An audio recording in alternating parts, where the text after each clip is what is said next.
তোমরা অনেকেই আছো জিডিএস এ কাজ করতে চাও, কিন্তু বিভিন্ন তোমাদের অসুবিধার জন্য তোমরা এখানে আবেদন করতে গিয়েও ব্যর্থ হচ্ছ। অনেকে আছো যারা পার্সেন্টেজ অফ মার্কসে ভালো নাম্বার থাকা সত্ত্বেও কিন্তু সুযোগ পাচ্ছ না। সেই সব প্রত্যেক প্রার্থীদের জন্য একটা গুরুত্বপূর্ণ আপডেট দিতে চলেছি, যে আপডেটটা তোমাদের প্রত্যেকের জন্য খুবই ইম্পর্টেন্ট। তো দেখতে পাচ্ছ যে আমি পিডিএফটা ওপেন করে নিয়েছি। অল ইন্ডিয়া গ্রামীণ ডাক সেবক ইউনিয়নের তরফ থেকে, অর্থাৎ AIGDSU এর তরফ থেকে এই নোটিফিকেশনটা রিলিজ হয়েছে। তো এই নোটিশে কি বলা হয়েছে দেখো, 28/5/2025-এর নোটিশ। এবং এখানে যেটা বলছে যে subject proposal for modification in GDS online engagement process, অর্থাৎ জিডিএস এর অনলাইন এঙ্গেজমেন্ট, অর্থাৎ যে নতুন যে নিয়োগ করা হবে সেই নতুন নিয়োগের ক্ষেত্রে কিছু মডিফিকেশন করতে হবে। এবার তোমাদের বলে রাখি, জানুয়ারি মাসের তোমাদের থার্ড লিস্ট পর্যন্ত জারি হয়ে গেছে, ঠিক আছে। এখনো পর্যন্ত তোমাদের ফোর্থ লিস্ট, ফিফথ লিস্ট পর্যন্ত তোমাদের জারি হবে। তাহলে নতুন নোটিফিকেশন কবে রিলিজ হবে? নতুন নোটিফিকেশন রিলিজ হবে জুলাই 2025-এ, আবার তোমাদের নতুন নোটিফিকেশন রিলিজ হবে। তো এখানে বলছে introduction of screening test after selection, অর্থাৎ সিলেকশন হওয়ার পরে একটা স্ক্রিনিং টেস্ট নেওয়ার কথা বলা হচ্ছে। আমি সম্পূর্ণ ডিটেলসটা তোমাদের কাছে তুলে ধরবো স্টেপ বাই স্টেপ। দেখো, প্রত্যেকটি তথ্য কিন্তু তোমাদের জন্য গুরুত্বপূর্ণ।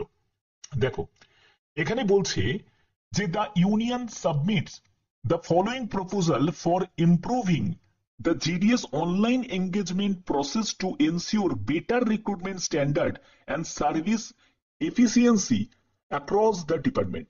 অর্থাৎ বিভিন্ন ডিপার্টমেন্টে যে এই যে যে নিয়োগ করা হয়, এই নিয়োগের ক্ষেত্রে যাতে আরো স্বচ্ছতা আনা যায়, ঠিক আছে, আরো যদি ইমপ্রুভ করা যায়, তার জন্যই একটা রিক্রুটমেন্ট যে প্রসেসের মধ্যে কিছু পরিবর্তন আনতে চাইছে। এটা ইউনিয়নে সাবমিট করেছে। তো এবার কি বলা হচ্ছে দেখো, at present the selection process does not have any mechanism to access the basic competencies of candidates. তো দেখো, এখানে যে সিলেকশন যে প্রসেস হয়, যেখানে তোমাদের মাধ্যমিকের পার্সেন্টেজ অনুযায়ী ক্যান্ডিডেট সিলেক্ট হয়। কেউ 100% এই মার্কসে সিলেকশন পাচ্ছে, কিন্তু কেউ 99% নাম্বারে সিলেকশন পাচ্ছে না, কেউ 96% নাম্বারে সিলেকশন পাচ্ছে না। তো এবার দেখো এখানে কি বলা হচ্ছে, we propose the introduction of screening test of 50 marks, অর্থাৎ 50 নম্বরের একটা পরীক্ষা নেওয়ার কথা বলা হচ্ছে, ঠিক আছে। And 1 to 2 hour in duration, অর্থাৎ 1 থেকে 2 ঘন্টার একটা ডিউরেশনের একটা পরীক্ষা নিচ্ছে, যেটা 50 নম্বরের পরীক্ষাটা হবে। বলছে to be conducted for selected candidates before final appointment. অর্থাৎ দেখো এই জায়গাটা কি বলছে, এই জায়গাটা ভালো করে বোঝো। বলতে চাইছে যে তোমাকে যেরকম সিলেকশন করা হচ্ছিল, সেরকম তোমার সিলেকশন হওয়ার পরে কিন্তু এই টেস্টটা নেওয়া হবে। মানে এই স্ক্রিনিং টেস্টটা 50 নম্বরের, এটা কিন্তু সিলেকশনের আগে নয়, সিলেকশনের পরে, ঠিক আছে। তো এবার এখানে দেখো কি বলা হচ্ছে, this will ensure minimum standard of aptitude, অর্থাৎ একটা অ্যাপটিটিউড তারা টেস্ট নিচ্ছে ইন কামিং জিডিএস। অর্থাৎ দেখো যে সামনে যেসব জিডিএস গুলো এক্সাম, মানে তোমাদের জিডিএস হবে, নিয়োগ হবে, তো সেই নতুন নিয়োগের ক্ষেত্রে এই পরিবর্তন আনতে চলেছে। যেখানে সব থেকে বড় একটা ব্যাপার বলেছে, সেটা হলো we also propose upgrading the minimum qualification for GDS engagement to 10+2, অর্থাৎ উচ্চ মাধ্যমিক পাস যোগ্যতা রাখা হচ্ছে। মানে আর মাধ্যমিক পাস যোগ্যতার পার্সেন্টেজের ভিত্তিতে হবে না, এবার তারা আপগ্রেড করছে, অর্থাৎ যোগ্যতার লেভেলটাকে বাড়াচ্ছে, বাড়িয়ে উচ্চ মাধ্যমিক করার পরিকল্পনা করছে, যেটা আমি কখনোই সমর্থন করি না। কারণ প্রথম কথা, জিডিএস এ যারা নিয়োগ হয়, দেখো নিয়োগের ক্ষেত্রে সেই বেতনই তারা পাবে। জিডিএস তো একটা পার্মানেন্ট, যেরকম গভর্নমেন্ট সার্ভিসের মতো তো বেতন পাবে না, লেভেল 1 অনুযায়ী তো বেতন পাবে না। যদি পেতো তাহলে নয় ঠিক ছিল, তবুও মানা যায় না। কারণ এমটিএস এর ক্ষেত্রে মাধ্যমিক যোগ্যতা, তাহলে জিডিএস এর জন্য উচ্চ মাধ্যমিক রাখার কোনো মানে হয় না, ঠিক না? তো এটাই তো ব্যাপার। তো এখানে উচ্চ মাধ্যমিকের পার্সেন্টেজ, উচ্চ মাধ্যমিক মানে যোগ্যতার লেভেলটাকে বাড়ানোর কথা বলা হচ্ছে। তো সেই ব্যাপারটা কখনোই আমি সমর্থন করছি না।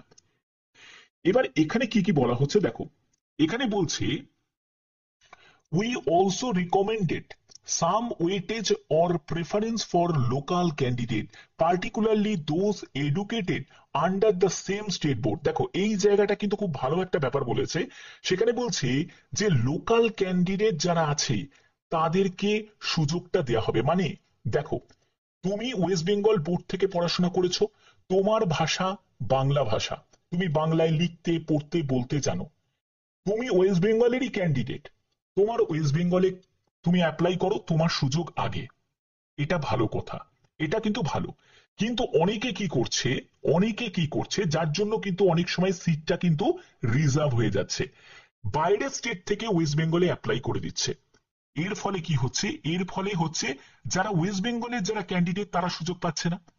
তো যারা ত্রিপুরা থেকে তারা নর্থ ইস্টেই অ্যাপ্লাই করতে হবে, যারা আসাম থেকে তারা আসাম সার্কেলে অ্যাপ্লাই করবে, আর যারা ওয়েস্ট বেঙ্গল থেকে তারা ওয়েস্ট বেঙ্গল সার্কেলে অ্যাপ্লাই করবে। এই যে নিয়মটা, এটা কিন্তু খুব ভালো একটা নিয়ম করেছে। এই নিয়মটা হওয়াটা দরকার, যাতে লোকাল যে, দেখো মেন হচ্ছে কি, জিডিএস এর মেন কাজ হচ্ছে লোকাল এরিয়াতে তাদের সাথে তোমাকে কমিউনিকেট করতে হবে, সেখানকার যারা তোমার কাস্টমার আছে তাদের সাথে তোমাকে ডিল করতে হবে, তাদের সাথে তোমাকে কমিউনিকেট করতে হবে। এবার তুমি যদি ভাষাটাই যদি না বুঝতে পারো, তাহলে তুমি তাদের সাথে কমিউনিকেট করবেটা কিভাবে? বোঝা গেল? তো এই জায়গাটা কিন্তু ভালো বলেছে। আচ্ছা, পরবর্তী পয়েন্টটা দেখো। পরবর্তী পয়েন্টে বলছে this process would help filter out non-serious applicants from the lakhs of applications received in every circle। তো তোমরা জানো যে বিভিন্ন সার্কেলে প্রায় লাখো লাখো ফর্ম জমা পড়ে, কিন্তু তারা কিন্তু সিরিয়াস নয়, তারা অনেক ফেক ক্যান্ডিডেট থাকে যারা কিন্তু 100% নাম্বার বসিয়ে দেয়, 99% নাম্বার বসিয়ে দেয়, 98% নাম্বার বসিয়ে দেয়। কিন্তু একটা যদি ফিল্টার করতে পারে, ফিল্টারটা কিভাবে হবে? তার জন্যই বলছে আমরা একটা 50 নম্বরের একটা পরীক্ষা নেব, যার ভিত্তিতে আমরা সেই ফিল্টারটা করতে পারবো। ঠিক আছে? অর্থাৎ শুধুমাত্র যে তোমার মার্কসের ভিত্তিতেই কি এই বিচারটা হবে তা নয়, এবার কিন্তু ফিল্টার করা হচ্ছে তোমার এখানে অ্যাপটিটিউড টেস্টের মাধ্যমে, যাতে ট্রান্সপারেন্সি ব্যাপারটা যাতে থাকে রিক্রুটমেন্টের ক্ষেত্রে, সেই জন্যই কিন্তু এই ব্যাপারটা কিন্তু করা হচ্ছে। ঠিক আছে? এবং যারা ফেক ক্যান্ডিডেট তারা যাতে এলিমিনেট করা যায় এই যে নিয়োগের ক্ষেত্রে, সেটার জন্যই কিন্তু এই স্টেপটা নেওয়া হয়েছে। আচ্ছা, এর পরবর্তী দেখো, এর পরবর্তী আরেকটা যেটা ব্যাপার বলেছে যে new GDS lack communication skill. দেখো এটা তো স্বাভাবিক ব্যাপার, তুমি ধরো যে রাজ্য থেকে তুমি অন্য রাজ্যে তুমি অ্যাপ্লাই করে দিলে, মেঘালয়তে অ্যাপ্লাই করে দিলে, সেখানকার ল্যাঙ্গুয়েজই তুমি জানো না, সেখানে কমিউনিকেট করতে পারছো না, তো সেটার জন্য তো বিভিন্ন ধরনের সমস্যা হতে পারে, ঠিক না? তো এই জন্য এই ব্যাপারটা কিন্তু ঠিক করেছে যে ল্যাঙ্গুয়েজের যে ব্যাপারটা যেটা রাখা হয়েছে যে লোকাল ক্যান্ডিডেট তাদেরকে সুযোগ দেওয়া হবে আগে, তো সেই ব্যাপারটা কিন্তু খুব ভালো একটা ব্যাপার করা হয়েছে। আচ্ছা, এবার দেখো বলছে we understand that large scale examination may not be feasible under the current system. অর্থাৎ তারা কোন রকম ভাবে কারেন্ট সিস্টেমে এখন লার্জ স্কেলের কোনো এক্সাম কন্ডাক্ট করতে পারবে না। মানে ব্যাপারটা কি বোঝাতে চাইছে, যে তোমাদের অনেকের একটা প্রশ্ন ছিল যে স্যার এই যে 10th-এর মার্কসের ভিত্তিতে হোক বা 12-এর মার্কসের ভিত্তিতে হোক, এই যে মার্কসের ভিত্তিতে নিয়োগের ব্যাপারটা যেন বন্ধ করা হয়, এটার ভিত্তিতে নয়। তো তোমাদের এটা নিয়ে অনেকের একটা প্রশ্ন থাকে যে স্যার এই যে নিয়োগের ক্ষেত্রে যে এরকম মার্কসের ভিত্তিতে কেন নিয়োগ করা হয়, এটা কেন একটা কম্পিটিটিভ এক্সামের ভিত্তিতে কেন নিয়োগ করা হয় না? তো এই জায়গাটাই বলতে চাইছে যে আমরা সেটার জন্য প্রস্তুত নয় যে এত লার্জ স্কেলের একটা এক্সাম কন্ডাক্ট করার জন্য, কারণ এখানে অনেকেই ফর্ম ফিল আপ করবে। ঠিক আছে? তো সেটার জন্য তারা প্রস্তুত নয় এবং সেটা তারা করবেও না, কারণ যেহেতু জিডিএস কোনো সরকারিভাবে, দেখো একটা সরকারি যে স্থায়ী যে করণের যে বেতন, সেটা তো তোমরা পাও না। ঠিক আছে? যেটা একটা এমটিএস পায় বা অন্যান্য ধরো রেলওয়ে গ্রুপ ডি স্টাফরা পায়, তারা সেরকম কিন্তু নয়। তো এখানে যেটা বলছি, this proposal offer particular solution by limiting screening test. তার জন্যই তারা বলতে চাইছে আমরা একটা লিমিটিং স্ক্রিনিং টেস্ট করতে চাই, যারা যারা শর্ট লিস্টেড হবে, যারা যারা ফাইনালি শর্ট লিস্টেড হবে তাদের জন্য এই স্ক্রিনিং টেস্টটা আমরা অ্যারেঞ্জ করব। ঠিক আছে?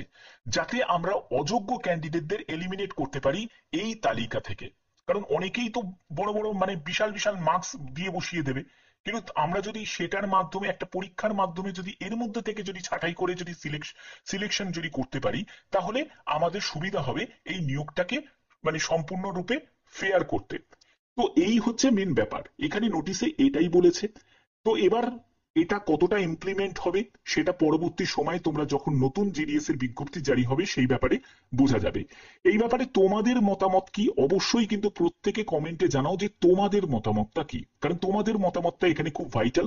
আমি তো বলেই দিলাম যে উচ্চ মাধ্যমিক পাস যোগ্যতাতে মানে পার্সেন্টেজে যে নিয়োগ করা সেটা কিন্তু ঠিক নয়।